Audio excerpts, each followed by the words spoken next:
Invariably, this is a bit of a comprehensive program. So we're touching base on a couple of the important aspects, and certainly vaccination plays a huge role.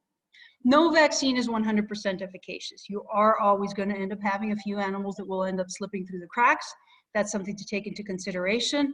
And you also have to take into consideration that some animals will have some side effects. Side effects can include fever, malaise, animals that don't want to eat properly, abscesses, painful animals. That type of a scenario is what we can end up finding.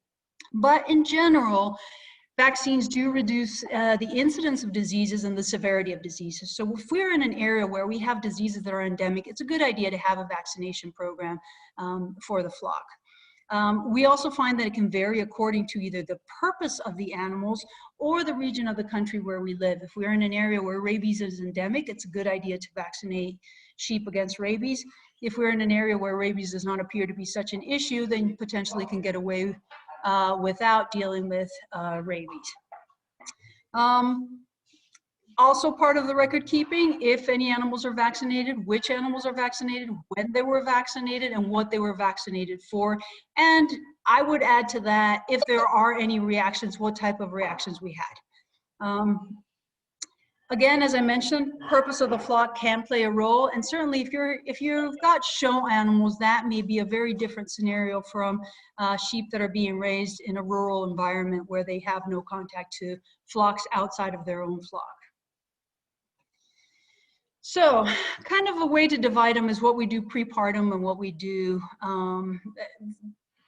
let's say the pre-lambing vaccines, and then what we end up doing as far as the lambs go. And what we do, for example, with our bucks or our does or ewes and our rams. So the best recommendation, I would not recommend ever skimping on the C, D, and T vaccine. That's probably the most important and one of the most common issues that we deal with are going to be clostridial diseases. They can present in animals of all ages, and certainly what we want to do is we want to have those ewes vaccinated 3 to 4 weeks prior to lambing so that they actually have a chance to build up some maternal immunity in the colostrum, and that's what the babies are going to end up getting. C, D, and T stands for Clostridium perfringens type C and D, and then the T stands for tetanus, okay, so Clostridium tetani. And those are the 3 that it covers. There is some cross-reaction to a Clostridium B, but realistically, what we tend to find most as being part of the issues are going to be the type C and the type D, present invariably when we end up having changes, for example, in feed. Animals that are being weaned, those are going to be typical times where we can end up finding it. We can end up finding it when they're going out into lush pastures.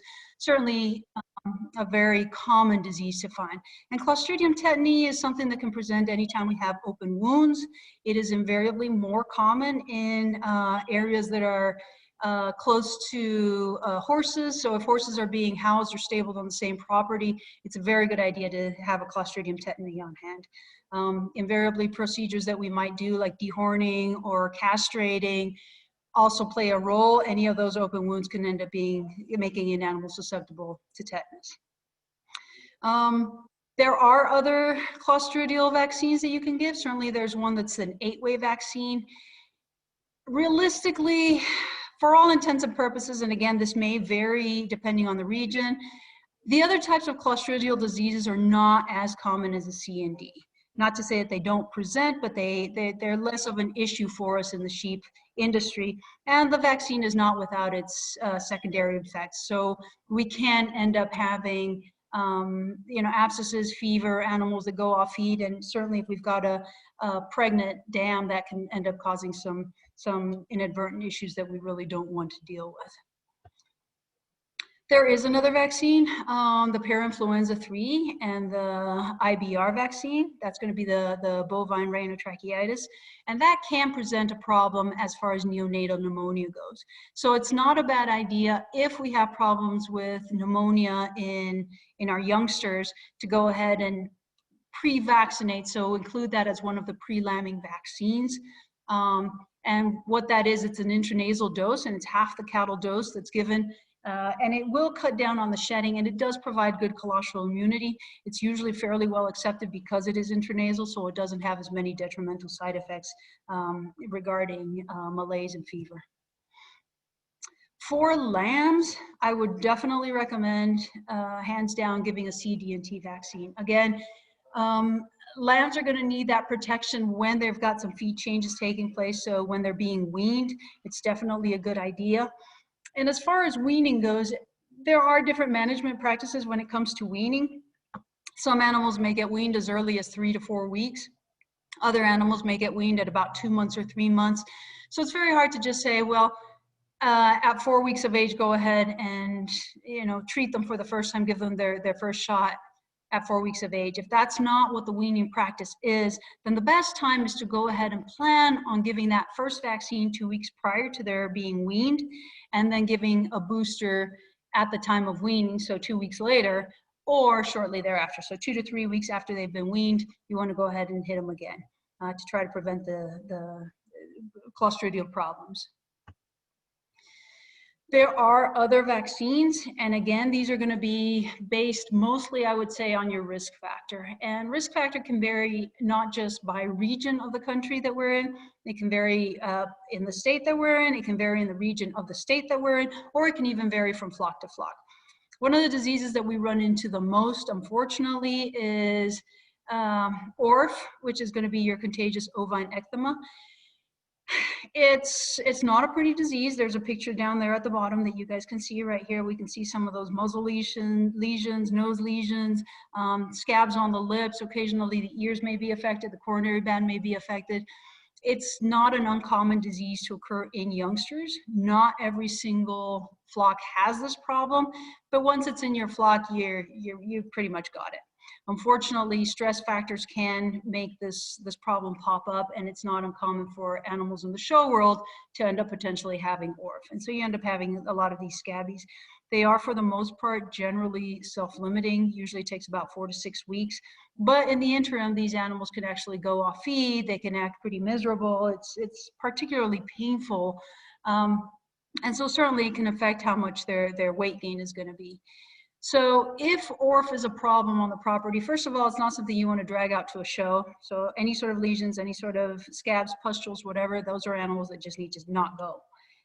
But in the event that it's something that does pop up, then it may be worthwhile considering vaccinating. So you're going to be vaccinating animals roughly at around 8 months of age, and that immunity lasts, and again, it's not a perfect immunity, but it can last approximately 3 years. Animals that have had ORF can end up actually getting it again. So it's not one of these, well, you had it once and you're done. It can be something that can present again if they are exposed to the virus again. And again, this is caused by a virus. Word to the wise, this is actually a zoonotic disease, which means that humans can be infected with it. So it's not uncommon for people that have been exposed to animals that have ORF and are using bare hands to end up developing some of these scabs and pustules on their own hands as well. If you're using a live vaccine, again, that's going to be something that can affect humans as well. And so you want to make sure that you're wearing gloves. Again, if it's not something or something that's a problem in the flock, or if it's something where the animals can be isolated, it is self-limiting. It just takes a bit of time before they get over it. K99 E. coli, again, not a perfect rule. If there's a problem with scours and it's determined to be caused by E. coli, it may be worth considering the vaccine. Majority of the people don't appear to have so much of an issue with that as with the clostridial diseases, but in the event that it is going to be given, it would be given the same way that the clostridial vaccine is given at the same time. And then rabies, again, if you're in an area that's endemic for rabies. Or if it's a year where rabies has been diagnosed in certain areas and we know that it's affecting livestock, it may be a wise idea to consider rabies. Internal parasites, quite frankly, probably one of the biggest problems that we have dealing with goat herds and sheep flocks, and many times the two are mixed. Unfortunately, many of the species of parasites that we're dealing with can end up affecting actually both species at the same time. So it's a very common medical problem, and it is of significant economic impact, or can be, just because it can cause diarrhea. Certainly it causes weight loss, anemia. Again, we're talking about those mucous membranes being very pale. Poor weight gain, animals that may fail reproductively or fail to thrive. Occasionally we can have animals that die.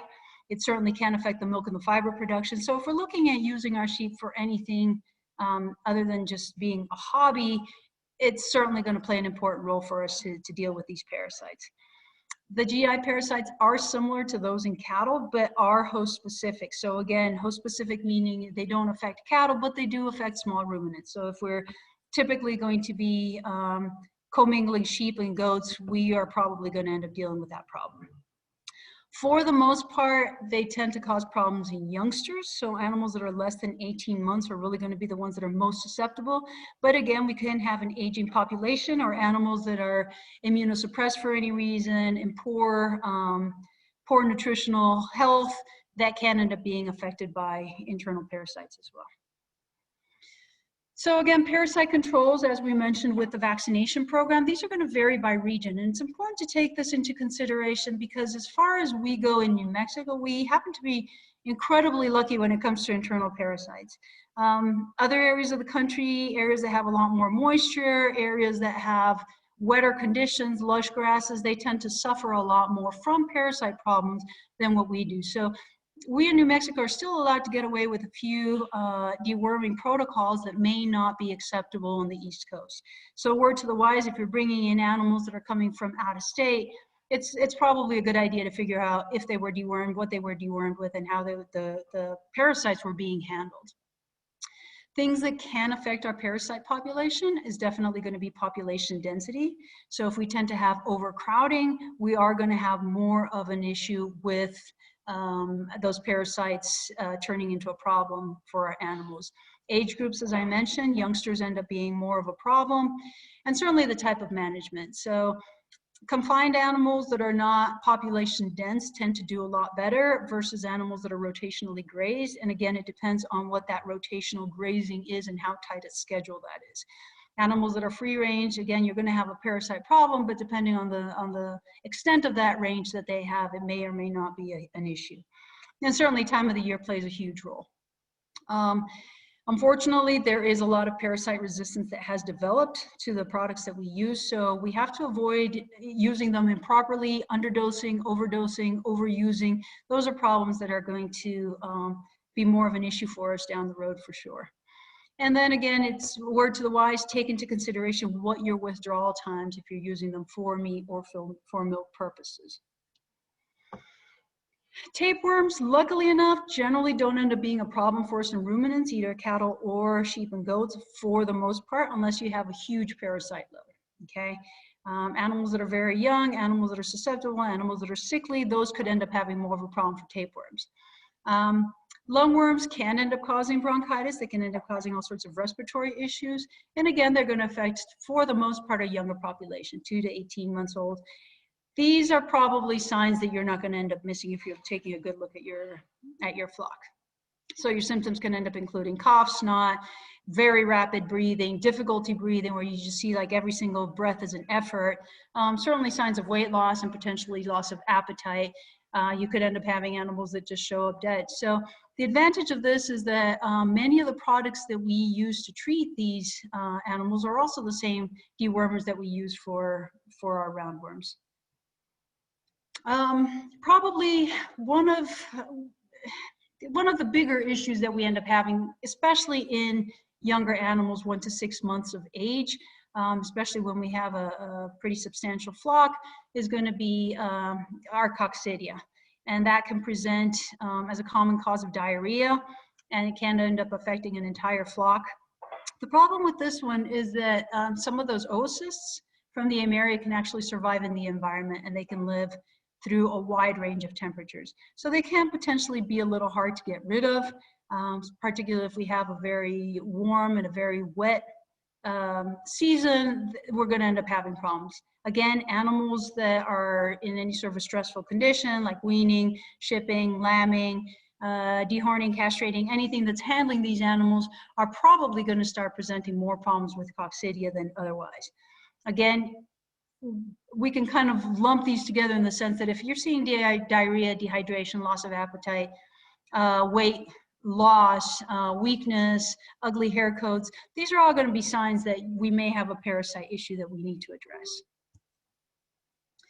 So luckily for us, when we're dealing with Aimeria, we end up using coccidiostats. We do have to be careful about adjusting doses if we're talking about growing animals. For the most part, they are already included in many of the feed products that we can obtain, and they should be given roughly for about 4 weeks.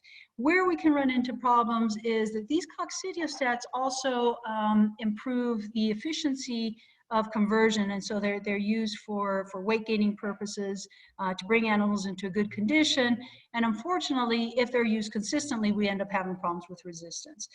So in a perfect world, we would say we would not use coccidiostats unless we had a risk of coccidiosis that were high, or unless we had actually diagnosed it in our animals. To try to cut down on the shedding in the feces, we do want to go ahead and treat ewes potentially, and again, we're going to end up treating them probably with dewormers regardless prior to lambing, just to cut down on a lot of the fecal shedding that can take place, that's going to give us problems with our lambs. Different management control programs that can potentially help us. Certainly sanitation plays a huge role. So as we mentioned before, avoiding overcrowding is a huge role, plays a huge role in our scenario as far as managing these animals and managing parasite problems, and avoiding manure buildup for sure. The more manure we have, the warmer the conditions are, the wetter the conditions, we're going to end up having more problems with parasites. In New Mexico, we are lucky we have phenomenal amounts of sunlight, we have phenomenal amounts of heat, and this dryness does actually favor us when it comes to parasites, which is why I say that we do have a very lucky situation when it comes to parasite control compared to other countries. Minimizing stress as much as possible, and again, avoiding overuse of these dewormers helps us control the situation long term.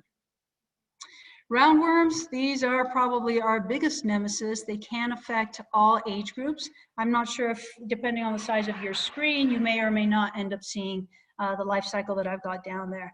Roundworms, unfortunately, can survive for longer times in the environment, so they have multiple stages. Eggs are shed in the feces. First larval stage and second larval stage is where we really want to get rid of them, because that's when they're most susceptible to changes in the environment, to drying out.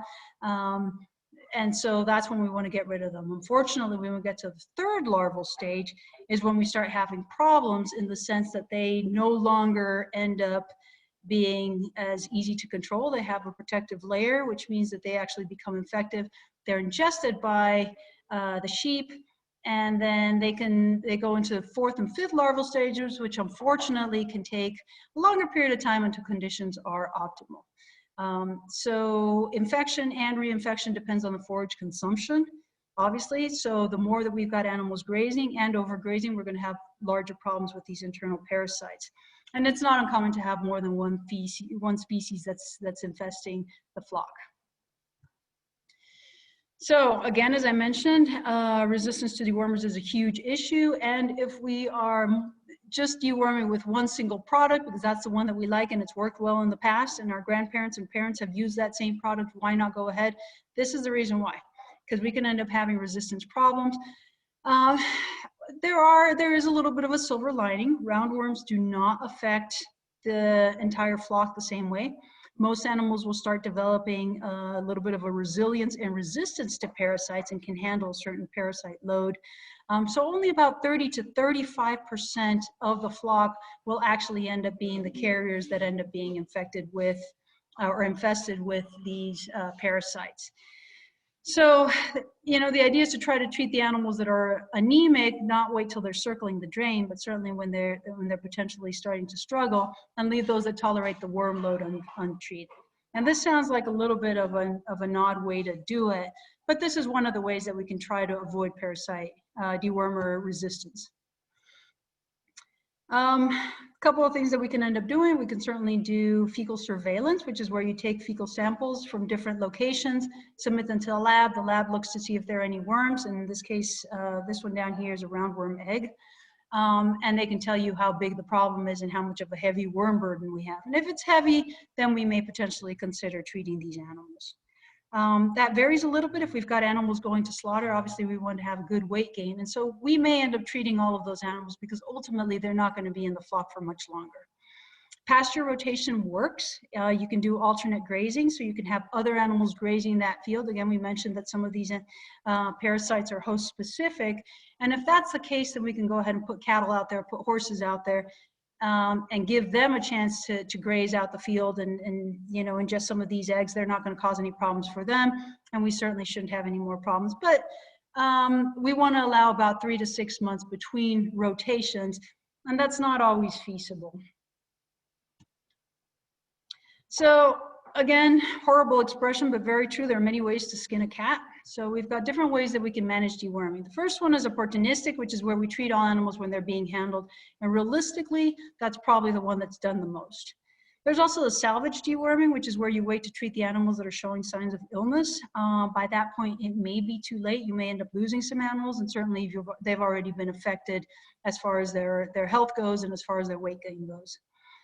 Tactical deworming is where you deworm 2 weeks after a heavy rainfall, because rain is not our friend when it comes to parasites, especially if we've had a bad drought. And in New Mexico, that's not an uncommon scenario to find.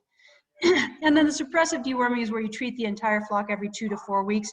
Unfortunately, that one is burdensome, it's cumbersome, and it can get expensive, and it does enhance parasite resistance. Oops, sorry about that. So our general rules, we've got 3 major classes that we want to use to deworm these animals. And so the first one is benzimidazoles, the second one is imidazothiazoles and tetrahydropyrimidines, say that fast 5 times, and the microcyclic lactones. And so more commonly known to us, the albendazole, fenbendazole family, levamisole family or pyrantel family, and then the ivermectin or moxidectin class. When you're doing rotations, you want to rotate between the 3 classes. You don't want to rotate within the same class. That can still cause what's called side resistance, which means that if you were using albendazole and then you switch to fenbendazole, you can have resistance to both. Unfortunately, when it comes to resistance in parasites, that doesn't go away. Once they have developed a genetic resistance to our dewormers, no matter how long we stop using it, they're not going to become susceptible to it again. It's already in there, coded into their DNA. It's not going to go back. So we want to make sure that when we're rotating, we're not either rotating name brands or rotating within the same class, we're rotating within different classes. And we want to go ahead and give appropriate doses based usually on the body weight of the heavier animals. That's what we're going to take, and we can kind of classify them by clumps or clusters.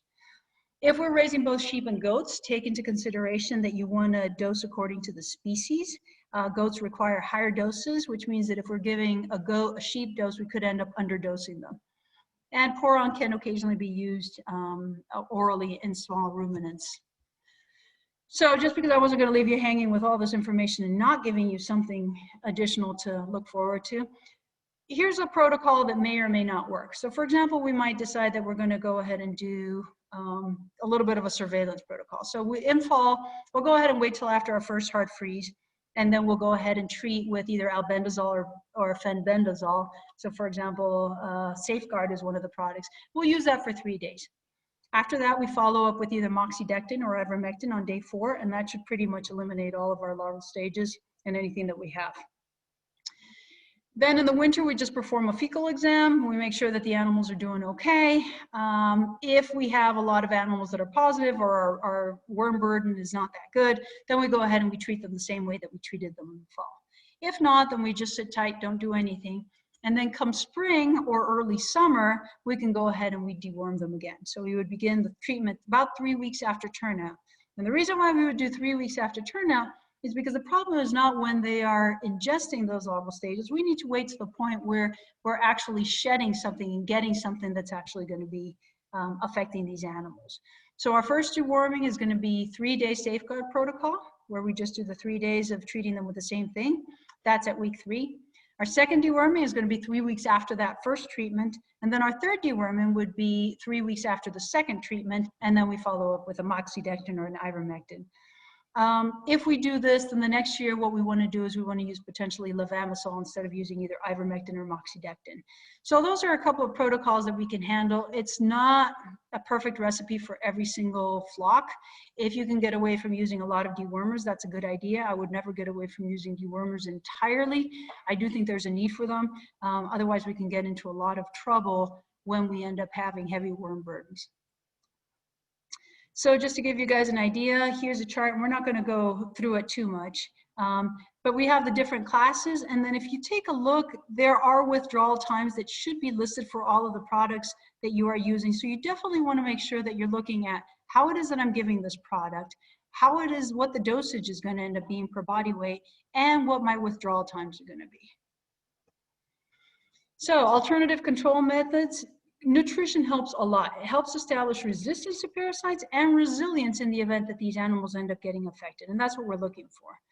Using multiple livestock species to graze to kind of clean up pastures, using pasture rotation, again, we said every 3 to 6 months, and then genetic selection. We said that the population was carried by approximately 30 to 35% of the flock.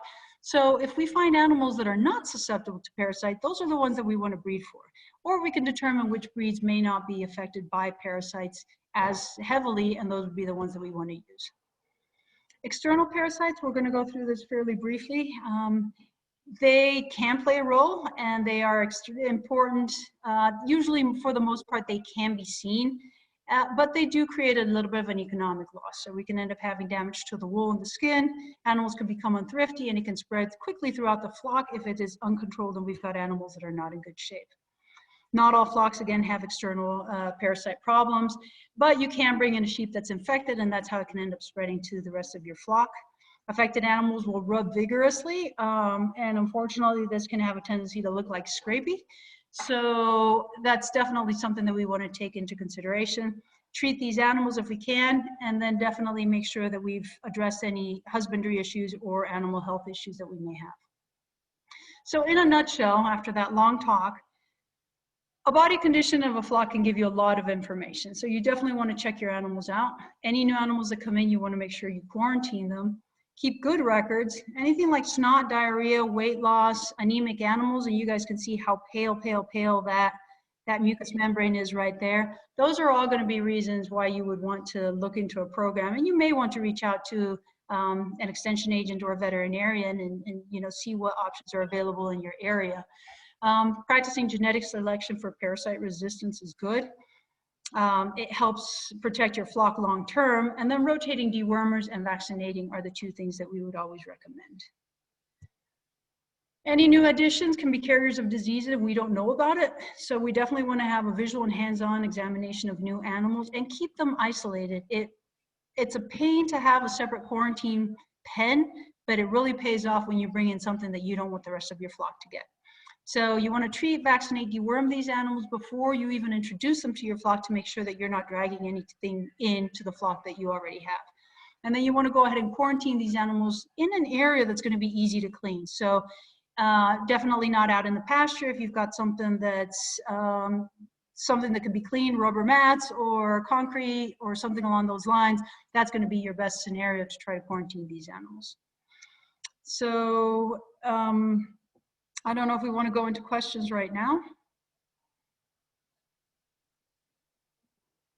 Yes, we'll take any questions through the question box.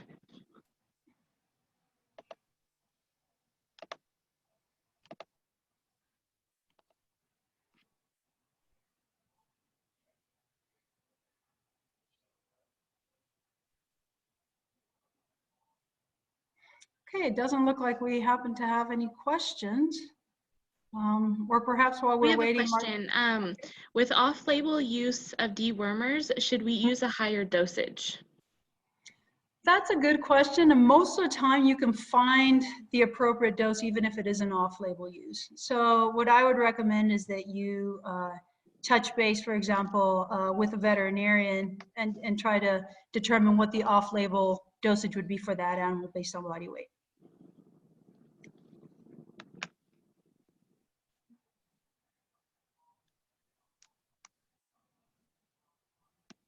Alex, this is Marcy. Could you? We have one other question.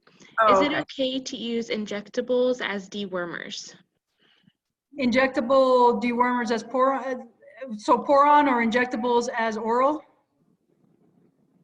Is it okay to use the injectables as dewormers is the question. So I would not inject sheep. I would just go ahead and use the products that are available. And Yeah, in my personal opinion, I like using stuff that has a label that's used for oral purposes, or that I can find somewhere that it is accepted as an oral drug. And I would use any products that I would personally were to give any sheep and goats, I would use it orally. I think injectables can end up, potentially causing problems. First of all, toxicity may be an issue depending on the dosage. You can end up giving stuff intra-wool as opposed to injecting it. And you can always have the potential for side effects and stuff like that. So my personal preference is to give anything that needs to be given as an oral drench.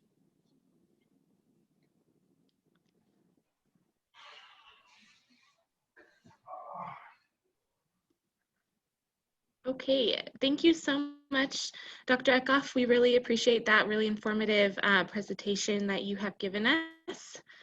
So really quick, Next, we have Dr. Marcy Ward. hey, Sarah, really quick. I'm sorry to interrupt. Dr. Eckhoff has a program too, Dr. Marcy Ward became the NMSU Extension Livestock Specialist in June of 2013. Marcy received her bachelor's degree in animal science from Colorado State University in 1991 and her master's from New Mexico State University in animal science in 1993. She then went to work for Purina Mills as a dairy specialist in Stephenville, Texas.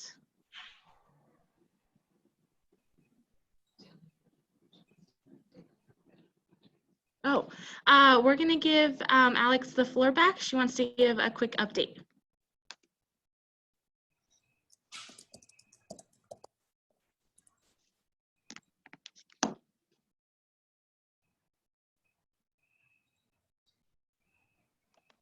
Go ahead, Alex.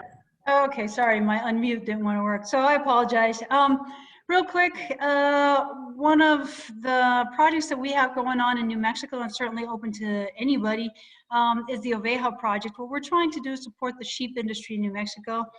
A few years ago, we realized that the sheep industry was really, for the most part, older individuals without the youth coming in to replace some of our older ranchers in New Mexico.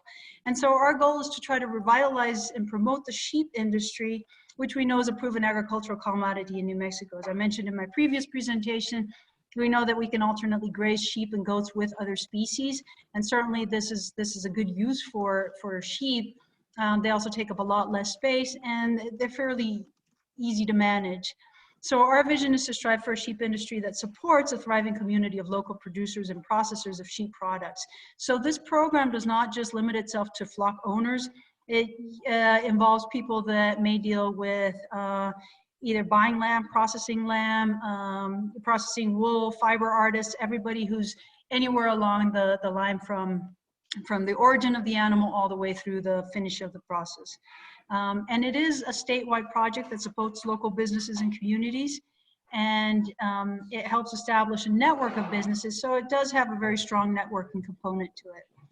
The idea behind it is we've got a couple of learning programs, and we want to increase either adult employment or mentoring young students, spark an interest in some of these young students, and emphasize the historic and cultural value of sheep in New Mexico.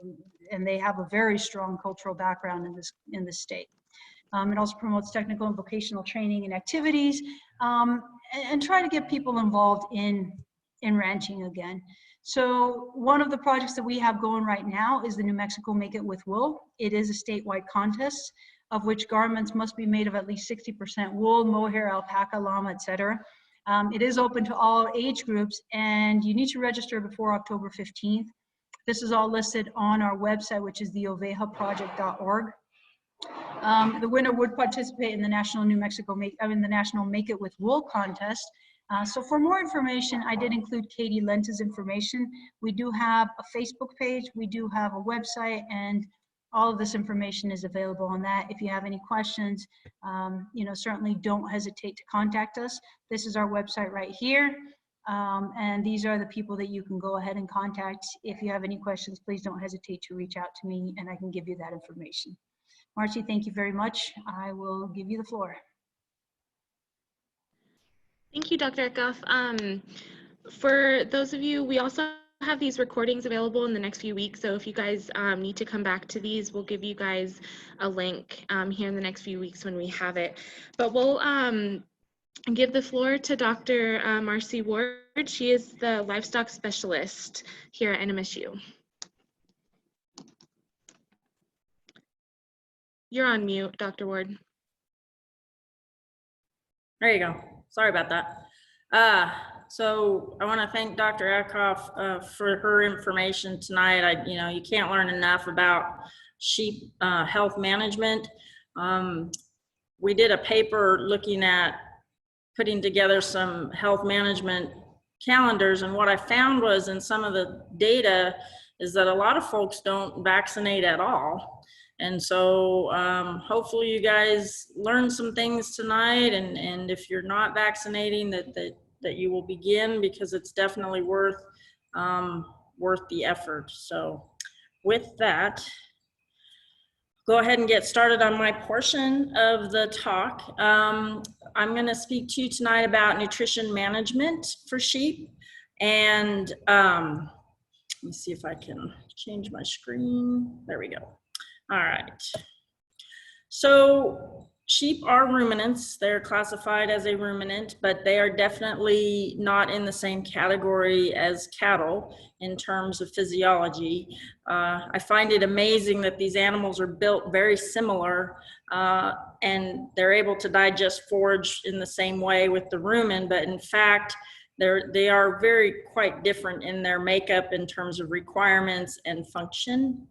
For example, when you think about the cow, she has that big bulbous tongue, and it limits her ability to do a lot of different diet selection just based on that anatomy. So her diet is predominantly made of grass if she's given the opportunity. Where sheep have that split lip and they're able to do a little higher selection. They also have a tendency for a little higher requirements in protein, and so their diet tends to focus on more browse, which tends to be higher in protein naturally. Obviously, gestation days are different, and sheep are seasonal breeders, and they can be anywhere from single to litter bearing. And I realize some of this stuff is pretty obvious, but when it comes to nutrition management, sheep have some advantages in how we can manipulate their nutrition for maximum production. In terms of grazing situations out in the open country, cattle are herd animals, but they tend to distribute a little bit. But with the level of predation and for protection purposes, sheep tend to graze in very flock-bound patterns. And that, again, that's mainly just for protection, self-protection. So in any system, whether you be a few lamb or a few ewes or have several, your goal would want to be to maximize conception rates depending on the breed you raise. Say they average twins, 175% lambing calf or lambing crop with a less than a 10% mortality every year. And you want to really look at longevity in terms of having those ewes last as long as they can so they can remain productive in the flock. In order to get this done, you really need to think about dividing your nutrition management based on their stages of production, as it changes depending on where they're at. And I'll show you a graphic of that here in a minute, but it's driven by energy and protein, which they require the most of in terms of sheer quantity. And it is also driven pretty heavily on the number of lambs they're carrying or have to raise. So this graph shows the different stages for you in our cycle, annual cycle, where the blue bars are energy and the orange or lighter bars are protein. And when we go purchase feed or buy hay, we often think about percents, how much percent protein is in this feed. But in reality, animals don't eat percentages, they eat pounds. And so you can see here the total pounds of these different nutrients that they need to sustain life or to grow or to lactate, and then also to raise the different level of animals, whether it be singles, twins, or triplets. And you can see that once you wean these ewes, requirements drop back down to maintenance basically, because you've taken that factor of lactation away. And so their maintenance requirements go way down, and you can manipulate your nutrition program based on that. So Dr. Eckhoff made the point of body condition, and I will emphasize that point. This is a very valuable and relatively easy tool to have in your toolkit. It's a record to keep on your animals as the animal talks to you in terms of the nutrition program you're delivering them. They speak back in the form of body condition, wool quality, skin quality, that kind of thing, reproduction, health. That's all tied to, or can be tied to, nutrition. And in terms of trying to palpate those animals, you really look for down the top as one of the locations you would first assess if you were to put your hands on these animals to assess body condition. The scale is 1 to 5, with anything below a 2, right in that 1.5 is fairly emaciated, to a 5 being excessively fat. And with everything, moderation is your goal. You hope to be able to maintain those ewes right about a 3, because you're going to have consequences, particularly during pregnancy and at lambing, if those ewes are too thin or if they're too fat. So you really want to try and maintain that the best you can at a moderate level. And just to give you an idea of the difference in weight between these animals, this animal is 13% the body weight. One condition score is equivalent to about 13% of the body weight of an animal in a change, okay? All right. So your goal, again, to keep right around 2 to a 4. Do anticipate, in particularly range conditions, these ewes are going to lose a little condition once they lamb, simply because of the energy demand for lactation. Hopefully they don't go backwards on you too much. The benefit of a seasonal breeder is you have more time to fix that. So if she does go backwards on you quite a bit and then she's pretty thin at weaning, you have a good 3 months or so to get her back in condition for breeding. But to have those big swings in body weight, it's pretty tough on them long term. And so the goal ideally is that they are in good shape at lambing. They are able to maintain that body weight to the best of their ability until weaning, and then you don't get them excessively fat until breeding, okay? So when to assess them, I really like right at lambing, because that's when it's going to be pretty key for her, both before and after lambing, but certainly at breeding is another good time, and again at weaning, okay? So how do we manage body condition? Well, depending on your circumstance, whether you have a small flock that's in confinement or you are in open country, there's multiple reasons to do this. Obviously, to support fetal growth, particularly since the last trimester is when that growth is the most, and if they're carrying multiples, that energy goes way up. You want to support that. You want to support mammary tissue development. I should have put a little star there, particularly on your ewe lambs. You don't want to get them excessively fat, because one of the areas of deposition for fat is in the mammary tissue, and once it's there, it doesn't necessarily go away. And if her udder is full of fat cells, it lacks the capacity to maximize milk production. So you really want to watch that those young lambs don't get too much body condition. Again, supplementation is a great tool to maintain that condition rather than to make up for big swings. It's cheaper for maintaining that level versus going up and down and trying to get them back to where they used to be. And then finally, you know, you want to ensure the health of those lambs at birth and have a proper body weight and that they're strong and vigorous, and supplementation can help with that. All right, so I'm frozen, so I got to stop share, and I have to share again. Sorry, gotta love technology. All right, is everybody seeing that okay? Hopefully we can move on.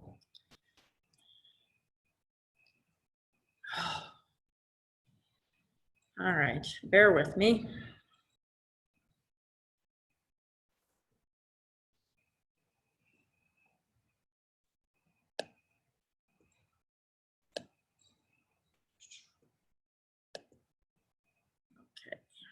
Can you guys see that okay? Give me a thumbs up, Sarah, or a yes. You're good, Marcy. Okay, thank you, Cheyenne. All right, so this is very much a rule of thumb, but the question often is, well, how much do I feed and when do I start feeding and that kind of thing. And so on this graph, this is broken out into their production, stages of production, with pre-breeding, breeding, early gestation, late gestation, and lactation, with blue being the requirement and the recommended or suggested supplemental level, whether it be corn, a sheep mix of some kind, that can work as well. But pre-breeding, you're looking at 1/4 pound per animal. Keep that through till your end of breeding, and I'll explain that why that would be in a minute. But once you're done breeding, they're in early gestation. They're at one of the lowest times of their nutritional requirements in the course of the year. So supplementation, other than a good mineral program, is not really needed. Sorry, my dog decided to play all of a sudden. And then in late gestation, when those lambs really start to grow, you got to think about that. They're laying down a lot of protein, a lot of bone, requiring minerals, a lot of muscle. And so the protein content, the energy content of her requirements, minerals, vitamins, all of that goes up exponentially in that last 60 days or so, 45 or 60 days. And then it hits another gear. So you'd want to start maybe feeding them if about 1.5 pounds of grain in that late gestation. And if you're out on range conditions, grass is not in the best quality, in the best shape at that time. And so certainly any kind of help will be beneficial for those ewes. And then after lactation or after lambing are kind of in the same boat, that grass really isn't on board yet. So you probably still have to continue that supplementation and bump it because her requirements just went up. So around that 2 pound range would be helpful. And this is in a situation really where I'm not suggesting you have to feed just grain, but if you have good quality forage, that can help. An abundance of forage because pounds matter. So as you think about your nutrition management calendar, pre-breeding is the time to really evaluate those ewes and cull the ones that have potential issues or aren't really going to contribute much to the herd. You're going to sort those gummer or broken mouth ewes, and the gummer is, they literally have lost all their teeth. The broken mouth ones, they're kind of tough. They're sort of getting up there in age, but they're certainly of age. They can still breed, so that's sort of a personal choice. Again, watch their body condition. Bad udders, this is a fairly heritable trait. So if she's starting to throw a bad udder, it's time for her to probably go. Again, assess body condition, getting ready for the breeding season. If you're in a confinement situation, you might consider trimming feet so their feet and legs are in good shape. If they're out on range, you probably don't need to do this. And then flush the ewes with either an improved pasture situation or add grain to their diet about 2 weeks before breeding. And the question came up on Monday, what is flushing? And Sarah did an excellent job of answering that. And no, I mean, technically, yes, it's flushing the toilet, but in parts of, as we're considering sheep production, it is actually just an increase in nutrient density of the diet, okay? And why do we do this? We want to maintain or increase body condition stores enough and where we'll actually improve ovulation rates. So if you have breeds that are multiples, they like, you know, they tend to throw multiples, and you take advantage of that situation, this can help you achieve that. Okay. So moving into breeding season, you want to continue with the supplementation program, and don't forget your rams, guys, because they are working hard at this time. This is when they're likely going to start to lose some body condition. So maintaining that supplementation through breeding season is just as good for them as it is for your ewes. It will help them get their job done. It will help with sperm quality overall, and hopefully a more successful breeding season. So maintain that level of supplementation through your 60-day breeding season. And then you're successful, your breeding season's done, you've put the rams maybe in another pen, or you've checked your ewes and they're pregnant. So now you can really save a little bit of money and reduce or fully eliminate the supplementation at this time. But again, keep out a good sheep safe, sheep recommended mineral. So you're continuing to provide those micronutrients to those animals. But you don't want to, this is the stage that they would get over conditioned if you were to continue supplementation.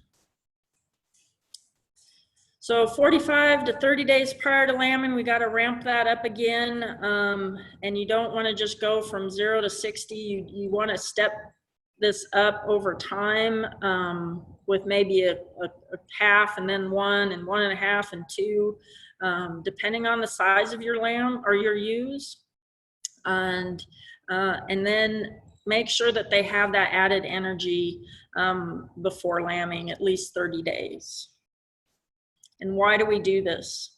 Well, the big issue is more on the thinner ewes than the over-conditioned ewes, in that there's an increased risk. There's just a lot of liabilities with thin ewes and lambing. You have an increased risk of what's called pregnancy toxemia.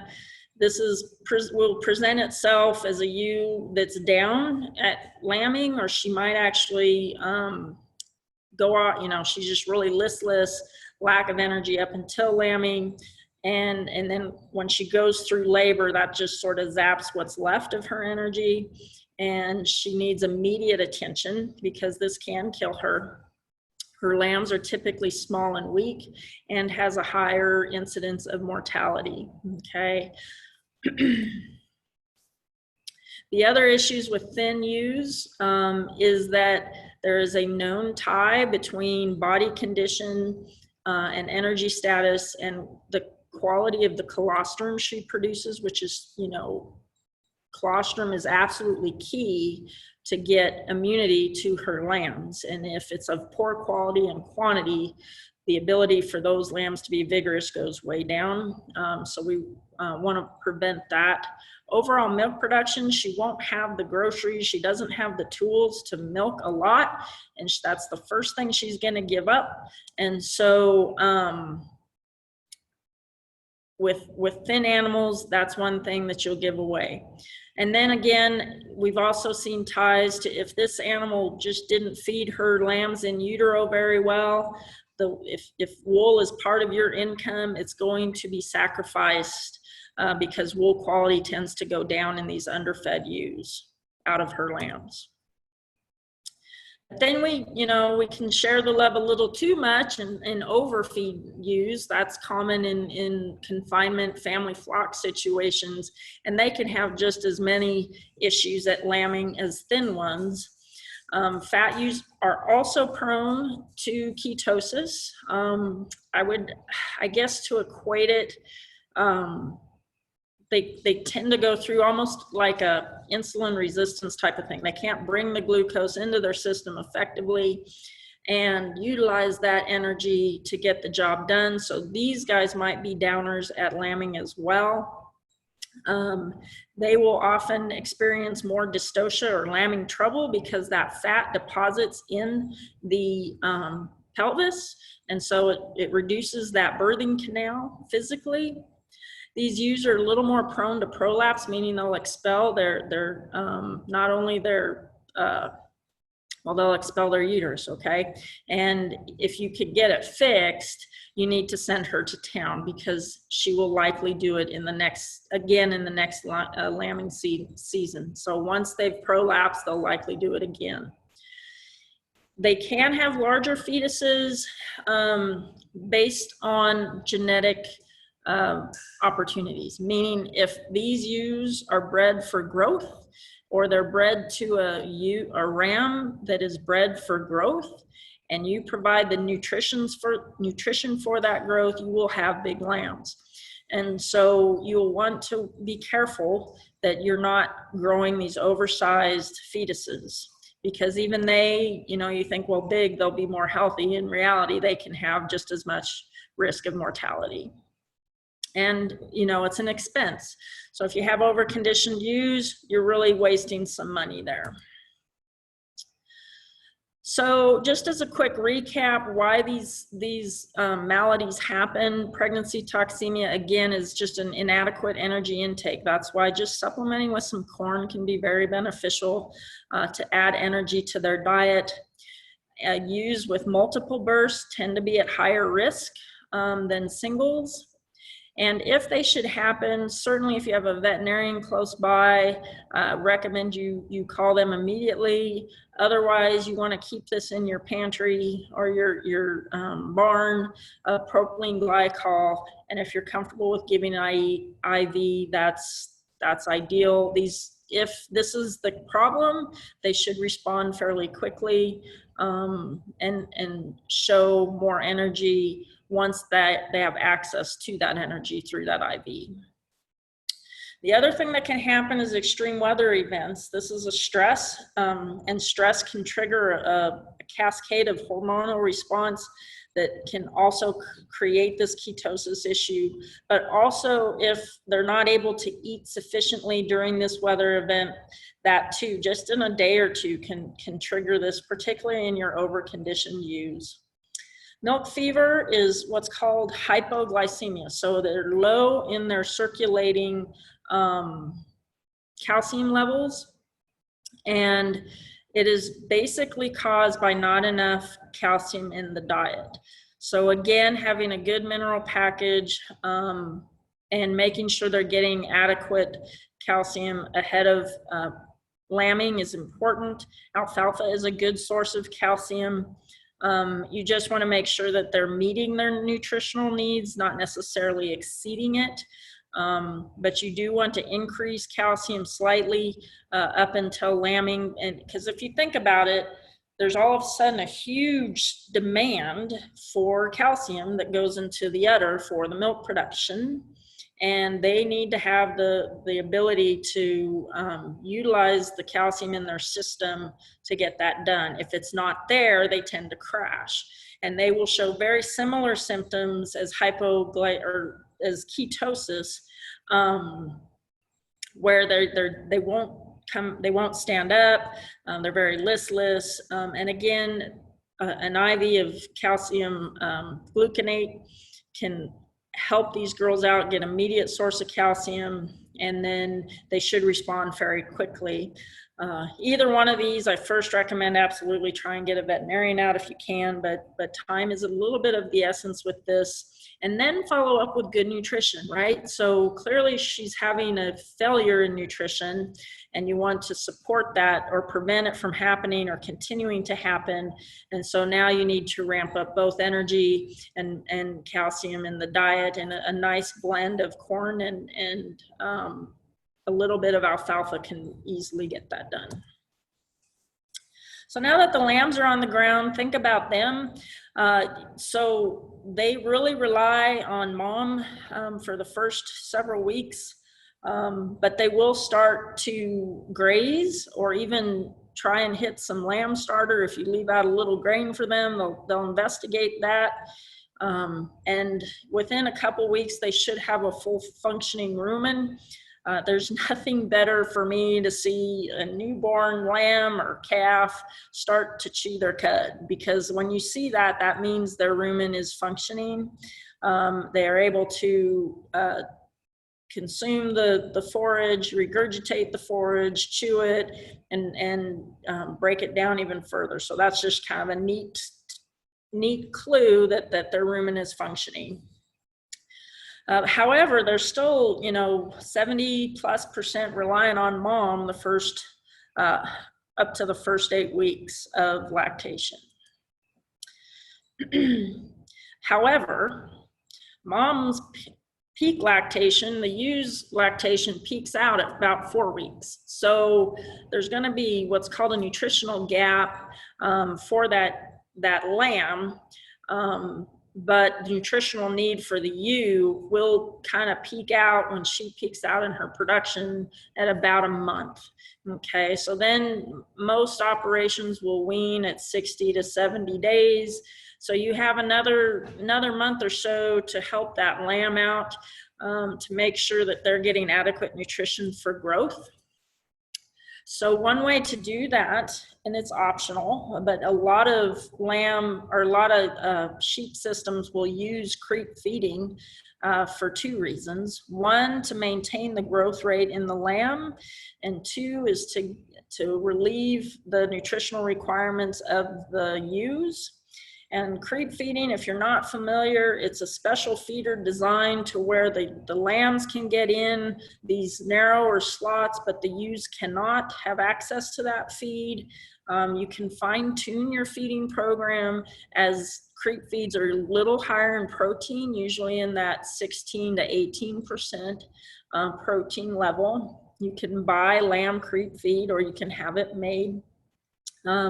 If you're running short on grass, this is something that can potentially help you stretch your forage a little bit, but it is a cost. So before you invest in the feeders or the feed, think about, will it pay in pounds of lamb at weaning? I'm just going to quickly go over a couple what I consider potentially problematic minerals in sheep. But they are required as well for optimum health and reproduction. So selenium is one that is so tight with its level of tolerance from deficiency to toxicity.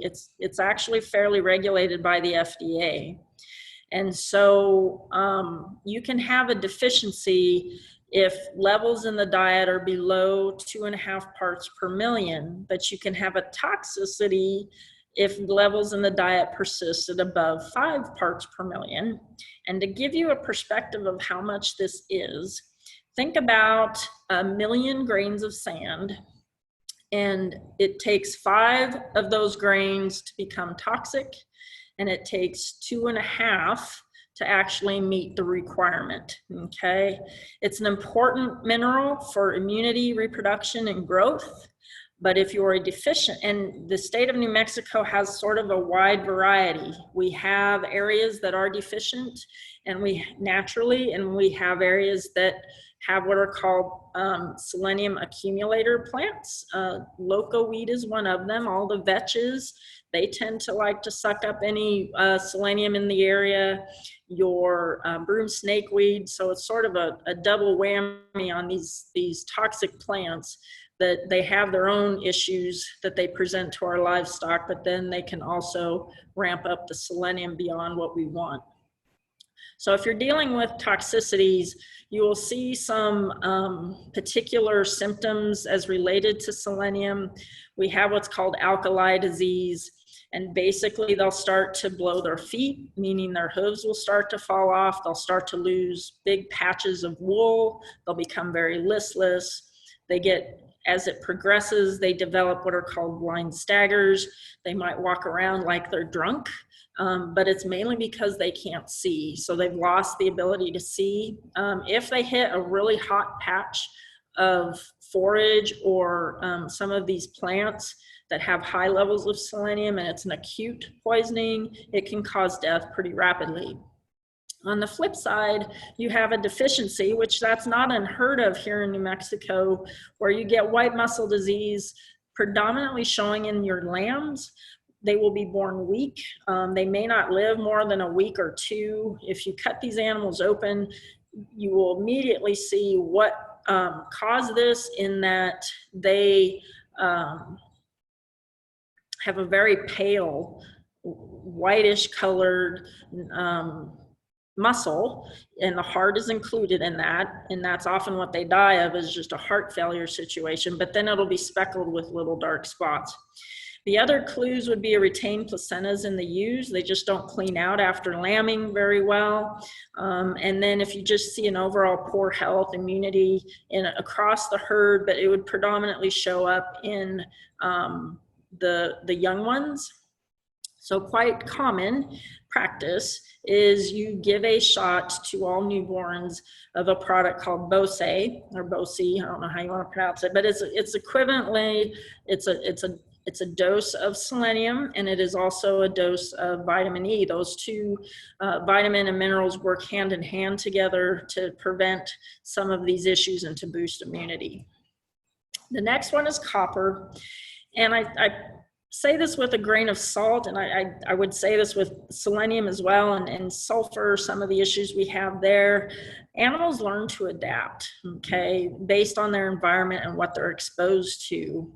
And so, but that said, there is limits to what these animals can handle, and sheep don't have a lot of tolerance for copper. The requirement's 5 parts per million. This will give you good reproduction. This helps with immunity and blood building. And then, but then you can have toxicities present themselves as much as a 6 part per million. So pretty narrow window of opportunity there. That said, I do think if you're in a region that's high in copper, over time, those animals adapt. What I don't recommend is that you buy your just random average livestock feed for your sheep, and here's why. Mainly because most prepared feeds for cattle, and in particular horses, horse copper levels in their feedstuffs are quite high. They have a pretty good tolerance. Cattle have a very good tolerance for copper, but sheep do not. This particular feed would kill your sheep over time. When I worked for Purina Mills, we had a situation where a guy decided to try and be cheap, and he bought a cattle creep feed for his sheep, and then we started getting phone calls that we had poisoned his sheep. But the reality is that he had picked a product that was excessively high in copper, and that's what happened. When you're building your own ration, and even in sheep rations, you're going to see some of these ingredients. The soybean meal, distillers, molasses, these are common ingredients in sheep feeds. And you can see we clearly exceed that maximum level here, but intake matters, right? If it's balanced correctly, and whenever I balance a ration for sheep, I always try and keep that overall ration in check, but I'll use some of these ingredients to help with palatability and balance for protein. And so yes, some of these are high, but you just have to take that into consideration. Here's cottonseed cake, again, a cattle feed that if you were to try and put it out, it's borderline, but lower. So you might get along with that okay, but protein tubs are molasses based. Molasses is extraordinarily high in copper, so they tend to be kind of out of the question unless they're labeled for sheep. So wrapping up, establish a supplementation plan based on their stage of production, and that way you can fine tune it, save on cost, and do some pinpoint supplementation. The best way to do this is to monitor the body condition of your herd through good record keeping, and make sure you're not going backwards. We're having a tough year this year in terms of forage availability and quality, and so you might see some thinner ewes this year more than normal, and so you might have to ramp up supplementing those ewes. avoid extremes at all possible, too fat, too thin, and keeping it right down the middle of the road of that body condition 3 year round the best you can, realizing they'll probably lose some weight by the time they wean off their lambs, but you've got some time to buy that back. And all this is done, reproduction, health, body condition. These are all things you want to keep records of, because if anything should come in question, if you have any kind of issues, you can look back at this and go, well, maybe it's a nutrition problem or maybe it's a disease. So with that, I will wrap up. I want to thank you for your time. I think my camera's probably getting kind of dark, so I need to turn my light on or flip over, turn my video off probably. And I saw the chats, there we go. Chat's sort of blowing up. Let me see, stop share, see what we got. So I'll take any questions, or if you have any questions for Dr. Eckhoff, we would be glad to hear from you. Dr. Ward, I have a question. Do you have any recommendations or know of any availability of minerals for sheep? So I'm smiling, you can't see me smile. Unfortunately, there's not a lot. It's something that, there's certain feed companies that have mineral for sheep. It's going to require likely a special order. If you go to your local feed store, you're rarely going to find a sheep mineral per se. So that is definitely a challenge for here in New Mexico in particular. So. Okay. We have another question in the chat box. How do you determine the difference between milk fever and ketosis? So that's a good question because they present very similar. And Dr. Eckhoff, if you're on and want to chime in, please do so. One of the things that tends to happen is you might treat, if you think it's ketosis and you give them drawing a blank on name, give them glucose, and they don't respond, then it's likely milk fever. Calcium gluconate could, I can't talk, it's getting too late in the day. You could potentially see them respond if you're dealing with a milk fever, but it kind of comes down to seeing how they respond to the drugs you provide. What would you say, Dr. Eckhoff? Yeah, Marcy, I actually agree with you. I think if push comes to shove, if you've got propylene glycol, it's a great agent. I think it works really, really nicely. You can certainly drench them with that. And in the meantime, I wouldn't hesitate to reach for calcium gluconate. I don't think it's push came to shove. Body condition score may not tell you what it is that you're looking at. I mean, if you've got a hefty milker or somebody who's in pretty bad shape, I would still probably reach for the calcium gluconate first, but you are not going to know, and you're not going to, in my personal opinion, in a situation where their life is in peril, you're not going to harm anything by going both routes, hitting them with something, that covers the glucose and hitting them with something that covers the calcium. Yeah. So I see a couple folks said that they're able to purchase some mineral here in Cruces and also up around McKinley County. So that's good. And certainly that's the route you want to go. Is keep with the sheep mineral, just to avoid any nutrition issues. So, do we have any other questions?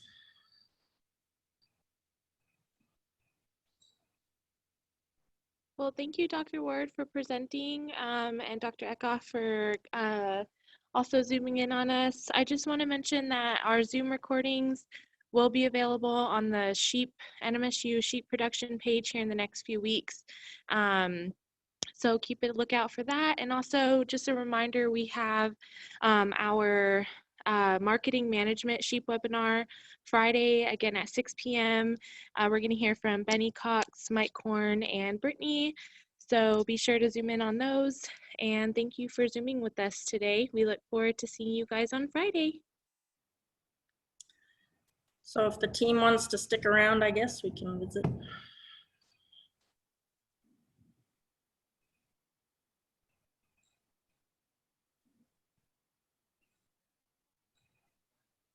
Do you need me for any reason, Marcy? Hold on. No. So, but thank you so much. I thought it went very well. I apologize for going over the time, but thank you for being No. so gracious and giving me time to do the Oveja project. Oh, no, that's not a problem at all. Like I said, we had several chime in 15 minutes late, and so hard to know when to have these things, like what time of day. Right. We might be a little early for 6 o'clock for some folks, but we really do appreciate it. And yeah, keep us posted on Oveja. And So we have a question in the chat that wants to know if they can get a paper copy, but I'm not sure a paper copy of what. So we have some resources. I think I still have them up that are on. We have a health, nutrition. Let me see if I can. I believe the vaccine. Oh, from the presentation, she says. Oh, okay.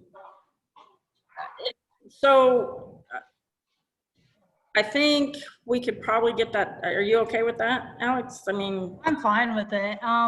Probably, if it's something that, do we want to put the presentation up or just create an outline form of the presentations? so if you wouldn't mind, we could do a PDF of it. Okay. That, Yeah, I can make that available. It's probably going to be on Friday, but I'll just get it directly to you if that works. okay. We also have, Lena, we have some resources on our, if you go to our ACES website, we have some publications that covered a lot of what we talked about today as well. So there'll be several opportunities to learn. So. There's also some links that should still be in the chat box that Marcy, you gave to me that I shared with everyone. Yeah, and those are to our publications. So, yeah. All right. Well, I'm going to go ahead and log off. And All right. Thank you so much. We really thank you so Thanks, much. Alex. That was great. Well, thank you. Glad you Nice enjoyed to it. see you again. Good to see you too. You guys take care. Have a good one. You too. Bye-bye. Bye.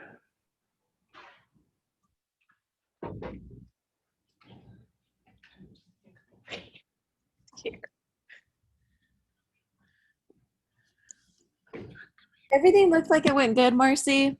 Tech-wise. Yeah, my mine froze on me for some reason. I don't know why it does that. But. Yeah, it might just be connection or whatever, but for the most part everything was good on my end. Oh, good. Good. Do you need anything else? Do what? Do you need anything else? No, I don't think so. We're gonna have some Mike and Benny. I don't know how versed Benny is, but I know Mike struggles a little bit on doing the Zoom thing, so we might need help Friday. Okay, yeah, no problem. I'll be here Friday. Okay. I don't have plans. It's not like we're in a pandemic. I don't think we're going anywhere. Anyway, it's not like I can't do anything. All right. See y'all later. Y'all have a good Bye. Bye, Bye, guys. Cheyenne. Bye. It's nice to see you guys. Hey, Marcy. Yeah. We were talking right before, and some people are having a hard time finding the original link if they like registered way back when. So when you send out the reminder email of the upcoming webinar, is there a way that you could also re-embed that link for that they can join on? Yeah, I should have done that. That was kind of stupid because we had like 38 tonight, and so I don't know if we're too early. I don't know. Is 6 o'clock too early? I don't know. It's hard to say. But then you get into 7 o'clock and that's almost too late. That's too late. Yeah, I don't know. Hey, so can I ask a random sheep question? Sure. So I'm curious with the churros, I know the split eye is a genetic condition that you want to watch for. You obviously want to like castrate those ram lambs who have it, but what does it do health-wise? Like for those, say you let them mature to adulthood and stuff and they have horns or anything, can it physiologically affect them? Or Are you talking about the lid that curls under? no, it doesn't connect. It is actually like two pieces. It's not even curled or anything. It's just split. The only thing I think of is irritation, potential, Okay. I don't know. It would just depend on, I think, if they're kind of in a pretty, they're not around a lot of brush or things that they could poke it on. Maybe I would, if it doesn't affect their sight, as long as they can find water and whatnot, it'd be good. But yeah, as long as they're castrated or not. Yeah, passing it on. So anyway. All right, what'd you guys think? I think we're down to just us. I don't know. Chase, he's still chiming in. That's pretty great. Yeah. Good. I thought those presentations were really informative. They were another nice group of presentations. So I think everybody should be really happy with the information they've gotten both nights. They've been really nice. Are you going to want Sarah to also provide a PDF of her presentation as you guys will be, or?